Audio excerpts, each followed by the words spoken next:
Attitude Magazine's ADHD Expert Speaker Series.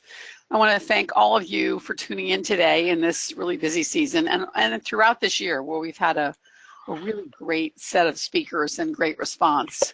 And this is in fact the last of our 2017 episodes as we head into the year end. I am so pleased to welcome back one of Attitude's most informative speakers, leading ADHD expert, Dr. William Dodson, speaking about a topic of intense interest to many of you, and that is how ADHD affects our perceptions, our emotions, and our motivation. The fact is that the textbook symptoms of attention deficit disorder, inattention, hyperactivity, impulsivity, the ones often described in DSM-V literature, they really fail to reflect the complexity of ADHD and ADD. Patients and clinicians who rely on those official descriptions of symptoms really overlook three defining features of ADHD that are defined by Dr. Dodson as 1, an interest-based nervous system, 2, rejection-sensitive dysphoria, and 3, intense emotional responsiveness. Today, Dr. Dodson will discuss how these three features affect the daily life of individuals with ADHD and how they also complicate diagnosis and treatment plans. If you don't know Dr. Dodson, let me introduce him. He is a board-certified psychiatrist who has specialized in adults with ADHD for the last 30 years, a former faculty member at Georgetown University and at the University of Colorado. Dr. Dodson is a life fellow of the American Psychiatric Association, a member of Attitude's Medical Advisory Board. He's a regular columnist in Attitude Magazine and a contributor to AttitudeMag.com. So thank you so much for joining us, Dr. Dodson. We know how busy you are. I'd like to give a big thank you today to today's webinar sponsor, Play Attention. If you don't know Play Attention, you should. It's a comprehensive online program available for both children and adults. It's designed to strengthen executive function and self-regulation, functions that are essential for controlling the ability to reason, our emotions and actions, all critical for success in our everyday lives. To learn more, please call 1-800-788-6786. That's 1-800-788-6786, or log on to playattention.com to find out how Play Attention can be customized for you. Mention the code ADDWEB, ADDWEB, for a special discount offer for Attitude webinar listeners. Again, 1-800-788-6786 or playattention.com for more information and to take advantage of this special offer with code ADDWEB, WEB. So before I turn it over to Dr. Dodson, just a few housekeeping items. Please post your questions in the box on your screen in your control panel. Dr. Dodson will give an introduction to his topic through the slides and then answer as many questions as we have time for. If you have sound problems, instead of using your computer connection, please call in to the webinar via your phone line. You'll find information in the audio section of the control panel on how to do that. You'll find a big improvement in sound if that happens. Later today, after this live session, Dr. Dodson's slides and a replay of this webinar will be on the Attitude website at attitudemag.com/webinars. And finally, if you want to download the slides now, they're available in the control panel. Let me turn it over to Dr. Dodson. Thank you. You're going to make it, Susan? Yeah. Good afternoon. I'm Dr. Bill Dodson. You're going to see that these slides are very information heavy. That's intentional so that we can get through them as quickly as possible to open it up for the questions that I know most people will end up having. This whole presentation is based on an almost universal experience I have, that when I meet somebody as a patient for the first time, I ask them what their understanding is of ADHD. Very rarely can I have somebody tell me more than, well, it's difficult to focus. It's almost as if, even though they live it every day of their lives, they can't articulate what ADHD is. And that's not at all unusual.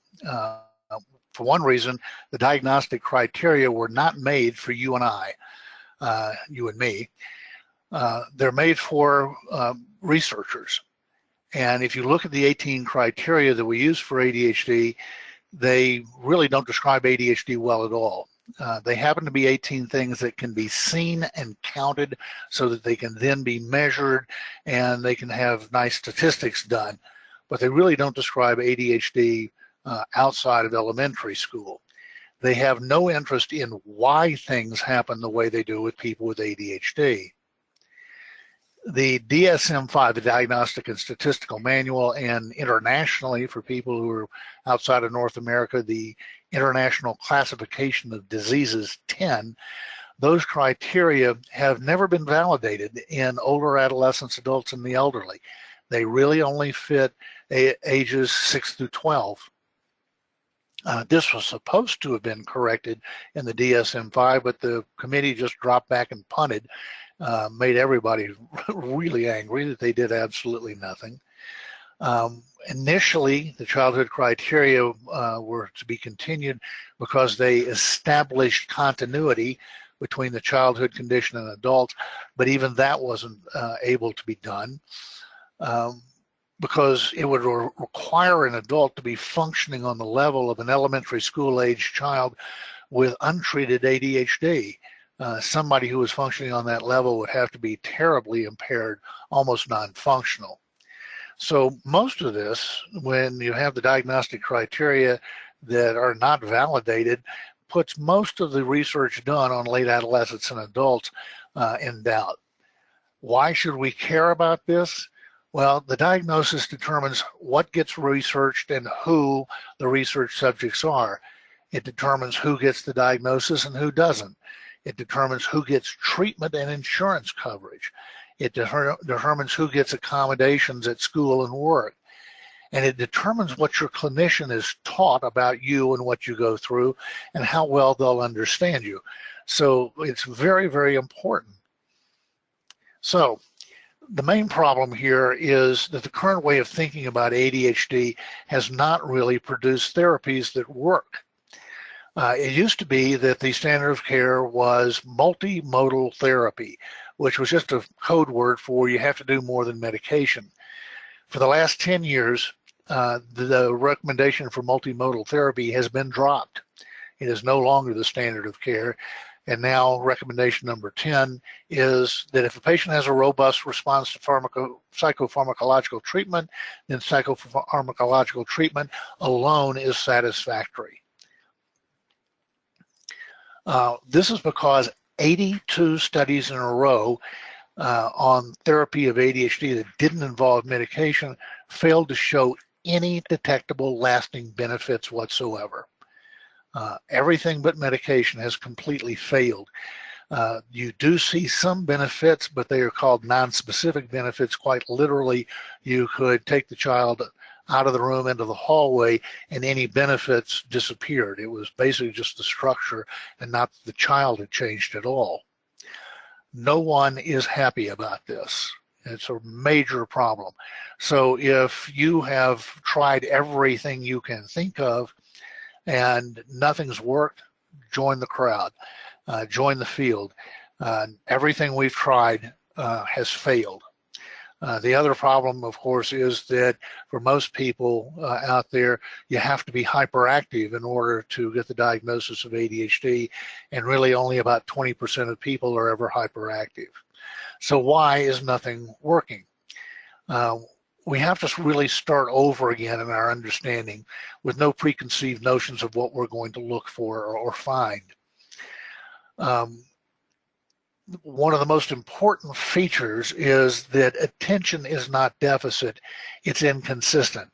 Just about everybody listening to this webinar knows that 3 or 4 times every day of your life you will get in the zone, is the slang here in Denver.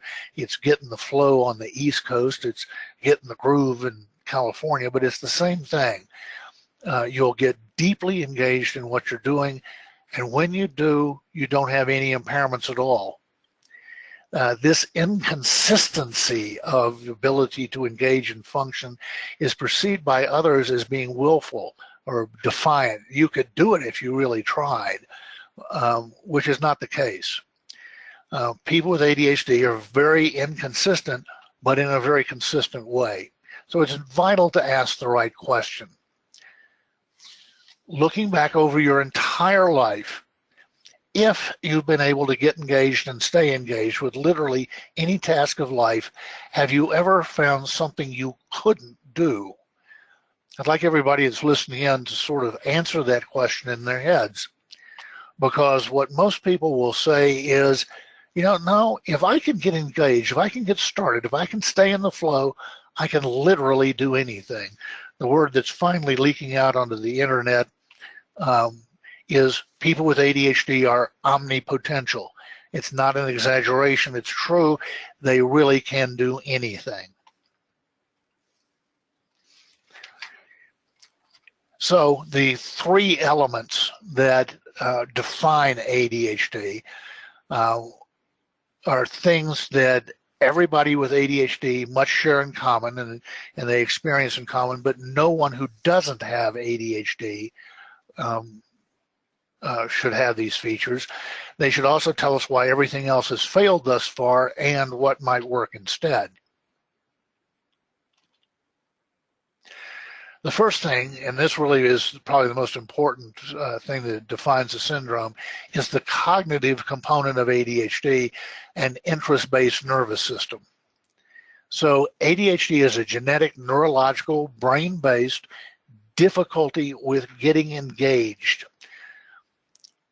as the situation demands. People with ADHD are able to get engaged and have their performance, their mood, their energy level determined by the momentary sense of four things. Interest, for those people who are psychologists out there, in your literature it's listed under fascination. Challenge or competition, novelty or creativity, and a sense of urgency, usually brought on by a deadline. So let's look at each of those individually, because each has its own implications. ADHD is biological and brain-based. That means it runs in families. Up to 50% of your first-degree relatives are also going to have an ADHD-style nervous system. It means that if a child has ADHD, at least one parent will also have ADHD. ADHD is not a factor of poor parenting, not trying hard enough. It's not a factor of lazy or willful children. ADHD is a genetic condition. It's hardwired into people's neurology. It also means that ADHD does not go away with age, ever. What people do is they outgrow the childhood criteria, but not the disorder itself. It also means that ADHD cannot be treated by those 82 behavioral techniques any more than you can lower any physiological experience, any genetic or neurological condition, with a behavioral technique. It makes about as much sense as trying to lower a fever with behavioral techniques. It just doesn't happen.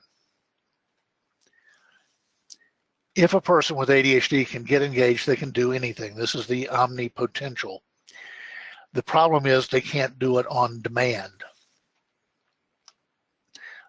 They can only do it when they get in the flow and stay in the flow. Performance. Usually when I'm talking with somebody for the first time, pretty much all that we talk about is performance enhancement, getting work done, getting school done easily, quickly, well, and getting it done now. No procrastination. But your nervous system's a package deal. It's everything that you are, so that when you're not in the zone, people with ADHD, when they're bored, have no energy at all. They're irritable, they're very negative, they don't like themselves, they don't like you, the future holds nothing that they want any part of, bleh. People with ADHD will do almost anything to relieve this. They'll use drugs, they'll be risk-taking, they'll pick a fight with somebody just to get out of the doldrums. But as soon as a person gets engaged through interest, challenge, novelty, or urgency, they are instantly energetic, positive, gregarious, and a lot of times this sudden shift from the outside looks as if it's bipolar disorder. They don't see that the person was initially bored and now they're engaged, and that was the cause of the switch in energy and mood. So the problem is that interest, challenge, novelty, and urgency are very personal and subjective features. Life requires that we get engaged with important activities as the situation demands, not according to how we're feeling. Something that might be interesting today, it might not be interesting next week. Something that was a challenge that was mastered can't be used again. So people with ADHD live right now. They have to be personally interested, challenged, and find it novel or urgent right now, this instant, or nothing happens because they can't get engaged with the task. The one thing that might be added to this is down on the bottom. Our colleagues at the Cleveland Clinic are trying to add a fifth way of getting engaged, and they call it passion. What is it about your life that gives your life meaning, purpose?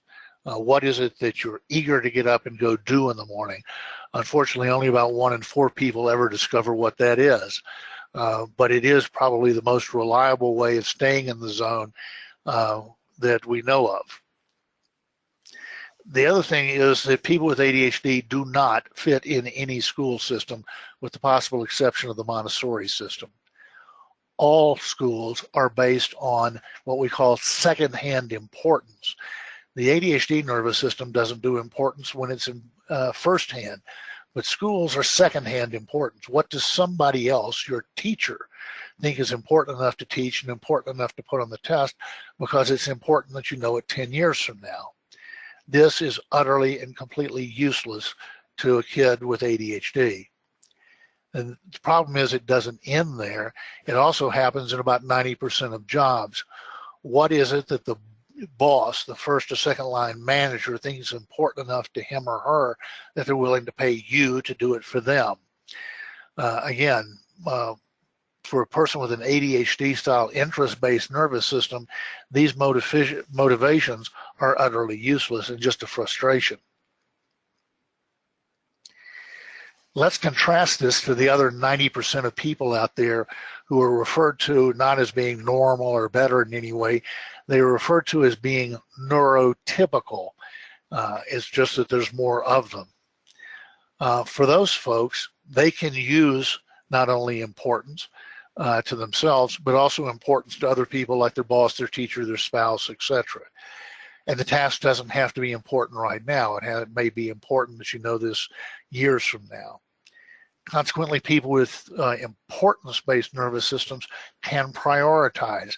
They can decide what the one most important thing at this instant in time is and get engaged with that one thing without being distracted. That means that the importance of the task helps neurotypical people engage as the situation demands, get access to their intellect and abilities reliably every time, and then stick with the task all the way to the payoff. If you ask a person with ADHD if you has the importance of the task ever once in your life been useful to you, a person with ADHD with honesty can say no. Importance, rewards, and consequences are nothing but a nag to me.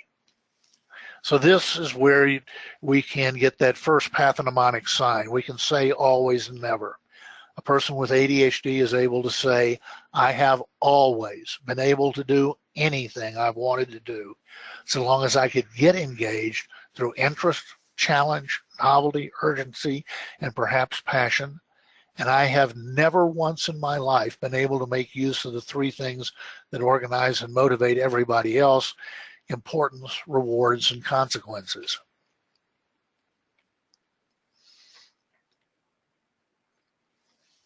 There are implications to this as well.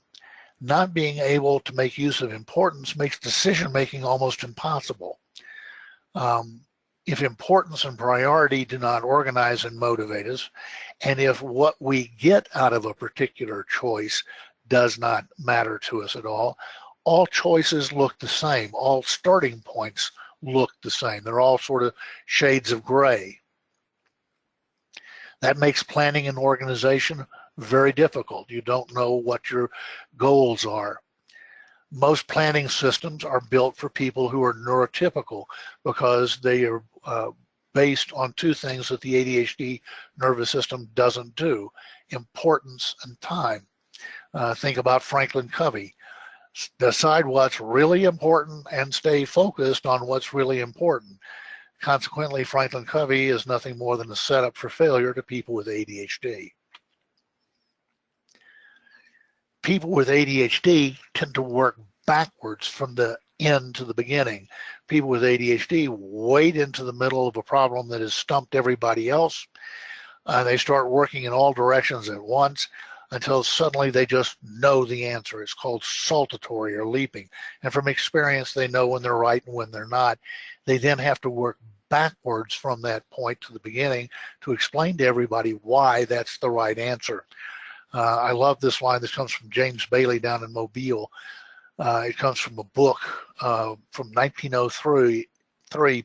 He threw himself out the door, threw himself on his horse, and rode off in all directions.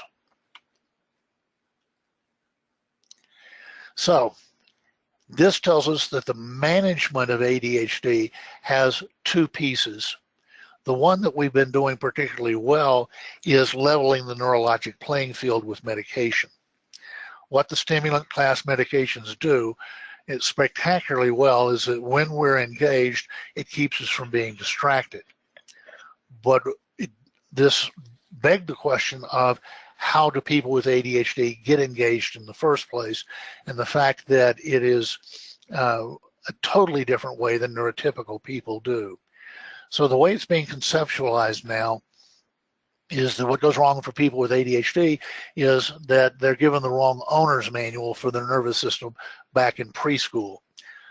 Everything that they're offered by helpful people and that they see working great for other people doesn't work for them. So you have to have both pieces. You have to be able to help the person get engaged on demand right now, and then you need the medications to keep them from being distracted. This owner's manual is going to be highly personal and individual. It will change over time.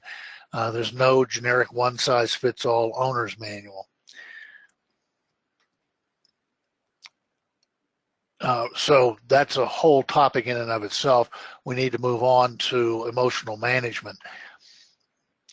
There are two types of emotional problems, and I'm only going to talk about one of them. The first one is the fact that people with ADHD lead intense, passionate lives. If they don't care about something, it's not in their life at all. So consequently, everything that's left behind are things about which they care very intensely. The one that we're going to talk about today is an intense vulnerability to the perception that you've been rejected or criticized by other people. And this is something that is unique to people with ADHD. I'm going to go through this to buy ourselves some time. Okay. Excuse me. So this is also where self-esteem comes from. Kids don't buy into this everybody gets a trophy business. They know if they fall short. And for people with ADHD, they really know it. It has a huge emotional component. Self-esteem and self-worth come from only one source, and it has to be built on something very real, and that's what we call self-efficacy, being able to go out there and do what you want to do now. Being able to say, I have done it, is where people get self-esteem and self-worth. So one of the things that people with ADHD need in order to get to that point in their lives is that they need somebody, and I'm not real fond of this term, they need somebody who is a cheerleader. I would think of it more as a vessel that holds the memory of the child as a good and worthwhile person. This can be anybody. Ideally, it would be both parents, but it can also be an older sibling, a grandparent, a teacher, a coach, the person who lives next door. And they are able to hold the memory of the person with ADHD as a good, likable, capable person. And they are able to do this especially when things go wrong. This must be absolutely sincere. because children are great falseness detectors. And again, the worst part of being ashamed is being alone with it. So what the person needs to be able to say is something to the effect of, I know you, you're a good person. If anybody could have overcome these problems by hard work and just sheer ability, it would have been you. So what that tells me is that there's something we don't see that's getting in your way, and I want you to know I will be there with you all the way until we figure out what it is and we master that problem. The person is not left alone, or even worse, they're not blamed for falling short. Because then you get the really difficult thing of what's called rejection-sensitive dysphoria, and this is the emotional component of ADHD. So the question on our checklist is very simple. For your entire life, have you always been much more sensitive than other people you know to rejection, teasing, criticism, or your own perception that you have failed or fallen short? Virtually 100% of people with ADHD will answer that question positively, and for 30% of adolescents and adults, rejection sensitivity is the most impairing part of their ADHD. This is a terribly, terribly painful experience, and it's triggered by the perception or the possibility, it doesn't have to be the reality, that someone has withdrawn their love, approval, respect, that they've disappointed somebody that's important to them, or they've done it to themselves because they didn't meet their own very high standards for performance. Excuse me, I need to go backwards. It's hard to really emphasize too much how primitive this emotional reaction is. People, even though it's an intense, overwhelming emotional experience, cannot find words to describe it. They can talk about its intensity, it's awful, it's terrible, but not the quality of it. The word dysphoria is actually Greek for unbearable, because most people will say, I can't find the words to tell you what it feels like, but I want you to know I can hardly stand it. Very commonly, people will experience it as a physical pain, as if they've been stabbed or struck right in the center of their chest. The problem is that usually this intense emotional reaction is hidden from other people. They don't talk about it due to the shame over their lack of control, or because they don't want other people to know this intense vulnerability. You have to emphasize that rejection sensitivity likewise is genetically hardwired into our nervous system. Now certainly any traumatic event in childhood can make anything worse, but it does not cause rejection sensitivity. It is there in literally everybody with ADHD. I have one particular patient who is in psychoanalysis for 10 years trying to do something about their rejection sensitivity and made no progress whatsoever. So it's one of those things that, as far as I can tell, only responds to the alpha agonist type medications. And I think that rejection sensitivity to dysphoria is one of the three fundamental features of ADHD. If this catastrophic emotional experience is internalized, it looks like an instantaneous major depression complete with suicidal thoughts and impulses. It also earns the person the reputation of being a head case, because suddenly they're so distraught they have to be talked in off the ledge. If it's externalized in a flash of rage at the person or situation that wounded them so severely. People try and deal with this by becoming people pleasers. They put huge amounts of time and effort into making sure that everybody in their universe is pleased and happy with them, so much so that they very often forget what they wanted from their own lives. This can result in a great deal of resentment when the person hits their mid-40s, sort of, when is it going to be my turn?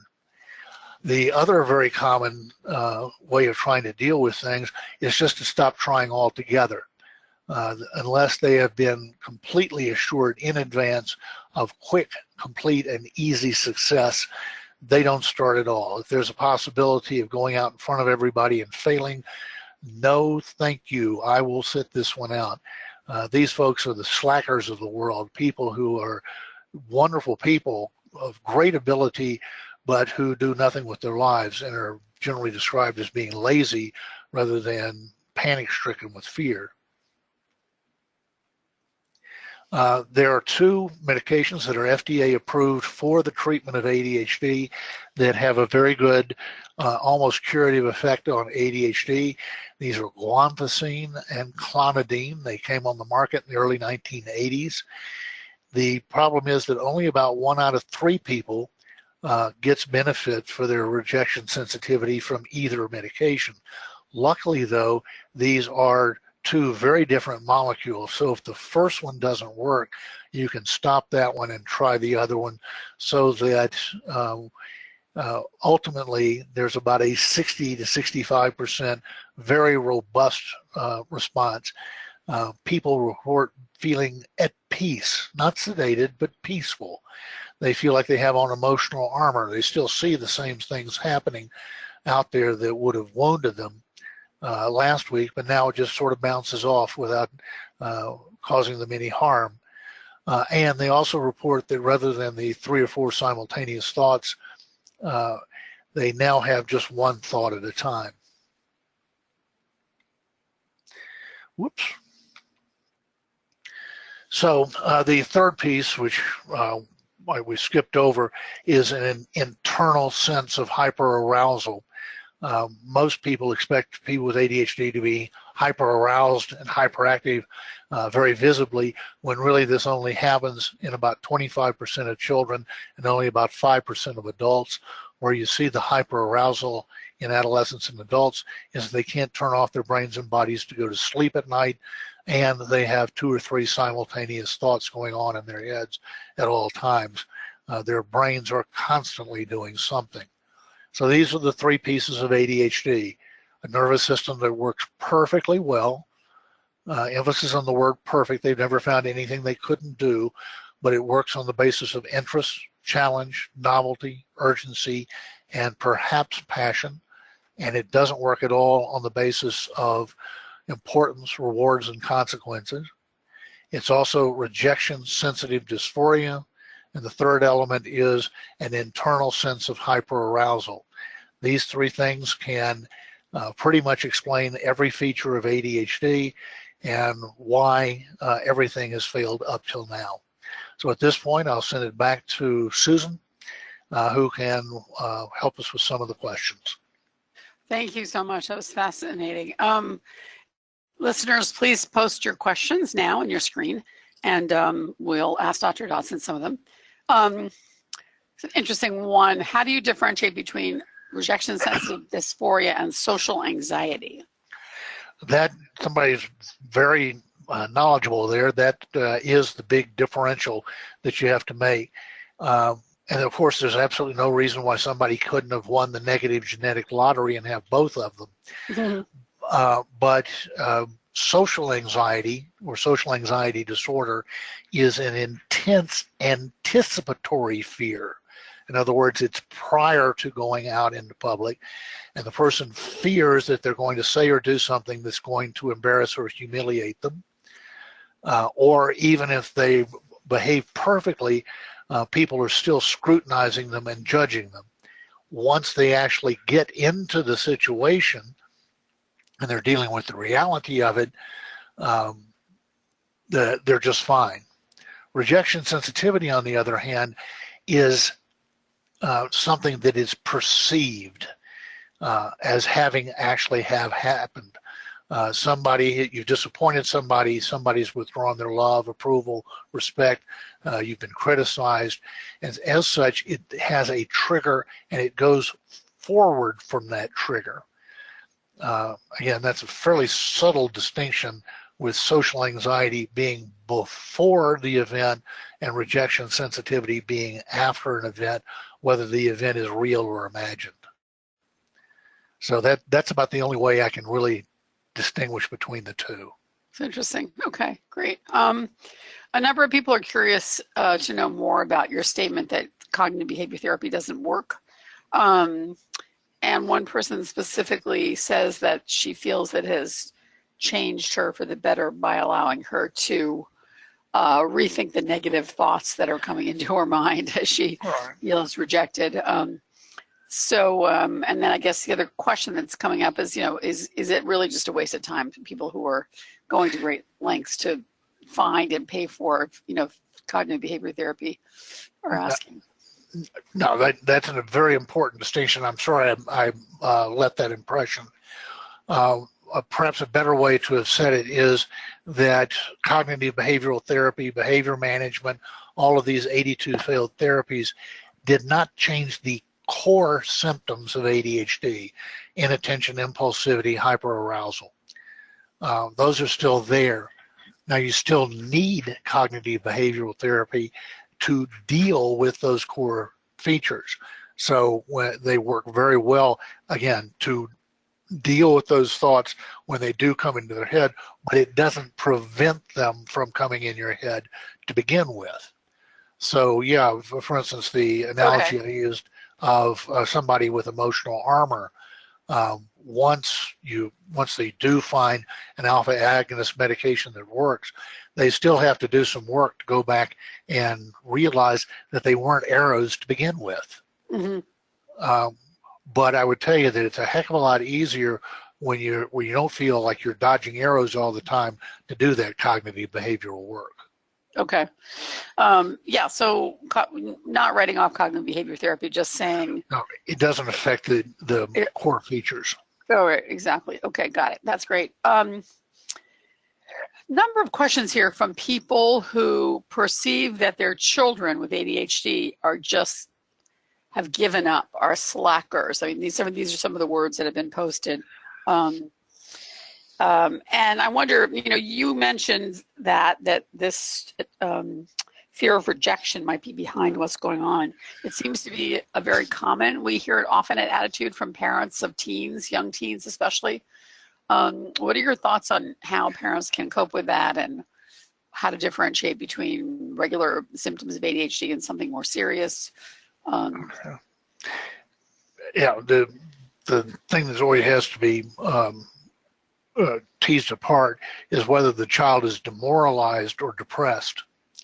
And again, that's why I think it's so important to acknowledge that the people who have ADHD and their parents who love them are going through the exact same thing that the field is going through, and that is that so much of what we've offered really doesn't work very well.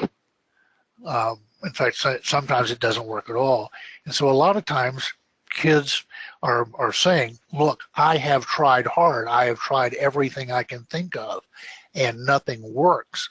I'm hopeless because everything I've tried has failed, just the way it has failed in very well-designed therapeutic programs. And so I just give up. It hurts to care anymore. Mm-hmm. Parents say the same thing. They said, we've tried everything we can think of. We've tried bribing him for better grades. We've tried taking away his Nintendo. We've tried punishing him, and nothing works. Again, those are motivators for neurotypical kids. You do it because it's important. There's a reward for doing it, or there's a consequence if they don't. I mean, how many parents out there have just sort of thrown their hands up and said, I give up. I've tried everything I can think of, and nothing works. Literally, that email comes to Attitude, I would say, once a day from someone who says, I've tried everything, nothing works. My child has given up. What do I do? Yeah. So that's why it's important to go back and say, you have to do it your way. Trying to do it in a neurotypical way that's based on importance, rewards, and consequences is just going to frustrate the bejesus out of you. Instead, go back and look at those times when you can do anything. when you are omnipotential and superhuman. Write those down so that when you are presented with a task that's not interesting, challenging, novel, or urgent, you can use one of these techniques, get in the zone, and get the task done. Again, it's ADHD is not a disorder. It's a second nervous system. It's a second nervous system that works perfectly well just by a totally different set of rules, principles, techniques, methods, whatever you want to call them, than are taught in the standard school system. Or if you're a neurotypical parent, that work perfectly well for you and don't work at all for your ADHD child. Okay. Along those same lines, we have a couple of questions from people who are asking how to motivate a child, a 13-year-old in one case, a 12-year-old in another, who are not doing well in school primarily because of problems with homework, rote memorization, not turning in assignments, and I guess they're wondering how to motivate a child who has ADHD and has these symptoms, and also how to do that without having huge disagreements flaring up. Yeah. Well, again, asking people to do repetitive rote memorization type stuff is basically asking them to do something where the only possibility is that they fail. So if you get pushback, it's quite understandable. Mm-hmm. Most of these things should be addressed in a real well-written and then well-implemented 504 plan. That if homework, for instance, is really not contributing to the child's education and only pulling down their grades, then it needs to be removed and something else put in its place. Just about everybody with ADHD and who has a child with ADHD knows that when you get engaged, there's no stopping them. Mm-hmm. It's not that kids with ADHD are unmotivated. It's just that they're not motivated for the things the parent is motivated for. So if you can, again, find out those things which motivate the child and use those as a way of getting access to them. So finding out what's interesting for them and helping them rework through a 504 plan what the assignment is. Okay. Yeah, we've actually, that's been a common recommendation. I think parents struggle with how to implement it, but is find your child's passion and interest and encourage that as opposed to trying to fit them into the classic box. And to recognize that the classic box is soul killing. Right. We feel like we've done just an absolutely spectacular job if we can get a kid all the way to high school graduation without the school system damaging the kid, convincing him that he's stupid, lazy, crazy, bad kid, behavior problem, bad attitude. I mean, on and on and on, rather than they shouldn't be in a standard school system. Mm-hmm. There's some interest, Dr. Dodson, in your comment about the Montessori system possibly being ideal. Can you amplify a bit on that? Yeah, the Montessori system works on the basis of interest. It's a big open room. The kid walks in. The teacher looks to see what the kid is already interested in and doing with, playing with, and they then teach that day's lesson through what the child is already engaged with. Mm-hmm. So it's the only pedagogical system that I know of that works through interest. And again, momentary interest. What is the kid interested in now? Right. Not just in general, but now. The problem is that most Montessori schools only go through the 8th grade. And then they leave and get dumped back into a standard, you do this because the teacher thinks it's important, style of school system where they really don't thrive at all. Mm-hmm. Yeah, it's true. In Montessori, literally children pick up, as they call it, the work that they're interested in from the shelf. It's really fascinating. Right. Yeah. Can you talk a little bit, just to jump back to diagnosis, to about the misdiagnosis of bipolar versus ADHD depression? We feel like that's something that is a common issue for depressed ADHDers. Okay. It goes back to the whole definition of what a mood disorder disorder is. A mood disorder is an unpleasant mood, very unpleasant mood, that has taken on a life of its own, separate from the events of the person's life and outside of their conscious will and control. That's word for word out of the Diagnostic Manual. And that is sustained for at least 2 weeks. In other words, there's this slow, gradual onset of a depression, that they stay depressed without a break for at least 2 weeks, and then when it resolves very slowly. People who have ADHD are going to have very intense responses, both going up and going down, but it's going to be in response to a trigger. It's going to match their perception of what that trigger was. The mood shift is going to be instantaneous. In other words, these are normal moods in every way except their intensity. Also, you're going to see that the mood is rarely sustained for the rest of the day, much less 2 weeks. You'll also see that people with ADHD, half of their first-degree relatives will have ADHD. The penetrance for bipolar disorder, which is also genetic, is only about 7%, not 50%. Mm-hmm. And ADHD has a much earlier onset. It's sort of the screen against which a person plays out their entire lives.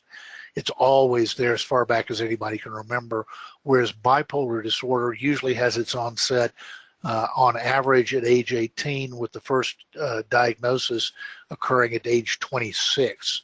So for people who have both ADHD and bipolar, they have the ADHD, and then the bipolar is layered on top of that in late adolescence. Okay. I mean, sometimes we've been told that teens who have extreme temper issues and anger could possibly be actually bipolar. Are you of that mind? Sure. That's how it presents in children and adolescents.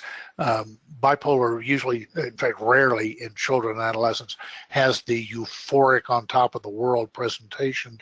Instead, it's usually an intense irritability with blow-ups of temper, what are called affective or emotional storms.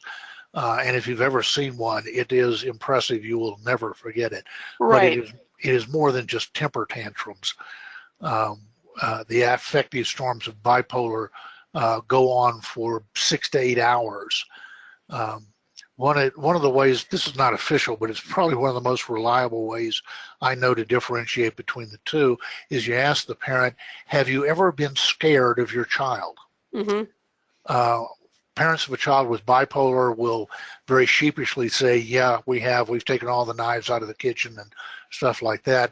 The parents of a kid with bipolar say, what are you talking about? He's the sweetest kid in the world, except when he has a temper tantrum. Right. So that's really interesting, because some people are asking questions about how do you help your adult partner who has RSD recover from, quote, an episode. Should an episode be that intense as to require that kind of question? Yeah. Absolutely. One of the slides I sort of shot by there had a study that was done in Tulsa, Oklahoma, on people who were court mandated for anger management, either for road rage or for domestic violence. And what they found was that 50% of people had previously unrecognized ADHD. Mm-hmm. So these outbursts of temper and rage, when the person perceives they've been criticized or rejected, can be very big things. I have one guy who's a tremendously strong guy. He had road rage and bent his steering wheel in double. This is not a guy that you really want to piss off. But it's a very big thing, and it's again, the ADHD is missed because the anger is so overwhelming, not just to the person who's viewing it, but also the person who has it. Okay, so back to then this question from, quote, how can family members support an adult or cope with a partner who has these issues? Well, the friendliest thing you can do is get them to a good, competent physician who would be willing to do 1 or 2 trials on alpha agonist medications, because those can essentially just take rejection sensitivity away. Okay. I can always tell when those medications have worked, because the next session when the person comes back, it's not a nice handshake, hello, Dr. Dodson. It's this huge bear hug, because in terms of just quality of life, treating the rejection sensitivity with an alpha agonist makes more difference than the performance enhancement they got with the stimulant. Interesting. Wow. So in terms of dealing with it, the RSD, interesting question here from a number of people. Can you have rejection sensitivity, rejection sensitive dysphoria without having ADHD? Are they independent of one another? The answer is nobody knows for sure. Okay. It is rejection sensitive dysphoria for, I guess, since the very beginning, was the hallmark symptom of what your average shrink would call atypical or non-typical depression. And the reason it wasn't typical depression was it didn't have a single feature of a mood disorder. So it is the working premise right now is that that it really is a hallmark of ADHD, and pretty much only ADHD. There's another condition called hysteroid dysphoria. The people who are listening in from Europe may be more familiar with that term, and that's basically what in Europe would be the term for what we would call somebody who has a borderline character organization. Okay. Which can look very similar again. Right. That there are some questions about that as well. Borderline personality disorder. How does that look similar or different from ADHD? It looks very, very similar, because the trigger for these tremendous emotional swings is an interpersonal trigger. Something happened between 2 people, and the identified patient feels this intense emotional abandonment. And the way you tell the difference is, again, this is going to get into a very technical term. You have to evaluate the person's object relations. How does a person historically deal with other people in their lives? And that takes about 4 or 5 hours of time with a good, well-trained psychiatrist to make that distinction. But for all the world, they look the same. Interesting. Wow. On a question on medication, are the medications that you've noted that work for RSD, can they be used in combination for other medications for ADHD? They almost always are used in combination with the stimulant class medications. Okay. They're used together so commonly that the FDA approves them for use together, which is a somewhat rare thing for the FDA to do. Each medication hits a different aspect of the ADHD syndrome. The stimulants help with sustained engagement with a task, and they do that beautifully. They keep people from being distracted, but the stimulants don't hit other aspects which the alpha agonists do hit, and that is multiple simultaneous thoughts, the fact that the ADHD brain has to be doing something all the time. People with ADHD rarely know peace. And of course, the rejection sensitivity. All 3 of those things respond beautifully to an alpha agonist. Interesting. Okay. So do you find that I'll ask the listeners to comment on this. Do most psychiatrists understand this? Are they willing to prescribe multiple medications in this way? Susan, you know that this is the question that gets asked in every webinar. Right. And that is, how do you find a physician, a clinician of some sort, who knows what they're doing with ADHD? There was a study done at the Mayo Clinic back when Peter Jensen was there, and what they found was that the average family went through 11 clinicians on average before they found one they thought was competent to treat their child. 11 Wow. clinicians. Yeah. The average adult will go through 6 physicians and be treated with, they'll go through 3.2 physicians and have 6.6 antidepressant trials. And this is when they're telling the doctor the diagnosis of ADHD. They still cannot get the doctor to recognize ADHD when it's there.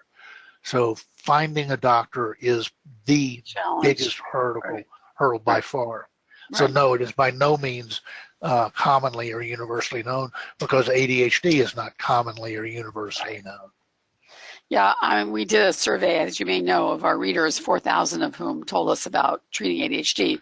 And to a person, they talked about how difficult it was to find good help and to manage it themselves as they tried different options. A lot of interest from the listeners in your concept of an owner's manual, building an owner's manual. Can you talk a little bit more about that? Sure. Let me see if I can go backwards. No, I'm stuck. There was a slide there about some of the different techniques that people use. For kids, one of the best is what we call a body double, to be able to do homework. You sit down with another person who has the ability to get engaged, and they use that ability to get engaged. I give the example of doing math homework with my own daughter. We'd sit down after dinner at the dinner table. I'd sit with her, get the first 2 or 3 problems done.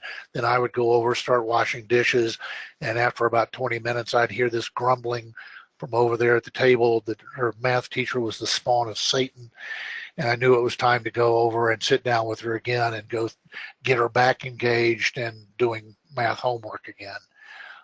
One of the other techniques is injecting interest. The example I give of that is taking an otherwise boring task and through imagination transforming it. The example I give is of one of the physicians here, tells a story on himself of when he was in his first year of medical school. He was flunking out because the first year is nothing but gross anatomy, and he was just bored to death with it. And so one of the teachers took him aside and said, I think the problem here is you're just bored with this. And they try to figure out one of the ways to get back engaged with it. He asked him, when you were a kid, was there anybody that you just looked up to and idolized? And he said, yeah, John Kennedy. It just really tore me up when he was murdered. He says, great, I want you to use your imagination. Imagine that you're now an emergency room physician at Parkland Memorial Hospital in Dallas. They just wheeled in John Kennedy, and he's got a bullet wound to his neck because they were studying the anatomy of the neck at the time, and you've got to know the anatomy of the neck cold in order to save Kennedy's life. Oh, wow.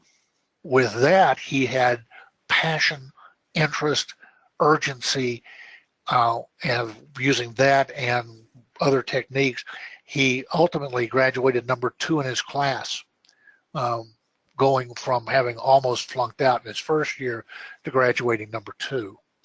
And again, he has hundreds of techniques. Wow, it's fascinating. So again, it's each individual person. You recognize you were in the zone when you come out of the zone. When you're in the zone, you and what you're doing become one. So it's recognizing when you got in the zone, what got you there. Another quick example is a challenge. If you say, Susan, you can't do that. Yeah, most people with ADHD are going to go, oh yeah, challenge accepted. Right. And from experience, they know that when that happens, it doesn't matter what the challenge was, they're going to have it mastered today. And so again, it's catching those subtle moments when they slide into the zone and become superhuman. So fascinating. Okay. Gee, one last question. This is tough. There's so many good ones here. This is from a parent who says, how do I discipline my child when it tends to provoke a rejection reaction? I'm guessing the answer is discipline might be the wrong word. Well, I'll let you answer that. That would to answer that, there's no way to avoid being glib. That's one of the toughest things that a parent has to do. And again, with the limitations of time, about the only thing I can say is try to do it pre-need. Try to avoid those situations that have caused explosions in the past. Right. By teaching your child how to get these things done. And approaching him again as that cheerleader who always remembers them as a good person who is hardworking, who's clever, who's bright, and who has something in their way that we really just don't fully understand yet. But there are things that do work. And approaching him from that point of view rather than, let me tell you all the things you've done wrong. Right, absolutely, yeah. So good advice in general, right? So listeners, many of you have asked about the slides. They are available right now in the handout section of your control panel. I hope you'll find them there. If not, if you want to listen to this webinar again, check back on the Attitude website. The webinar replay is terrific. It's almost as if you were there. So I urge you to do that. And Dr. Dodson, wishing you a happy holiday. And happy holidays thanking you. Thank you. And thank you as always for contributing such a really fresh and helpful approach to ADHD. We're very grateful. Thanks, everybody.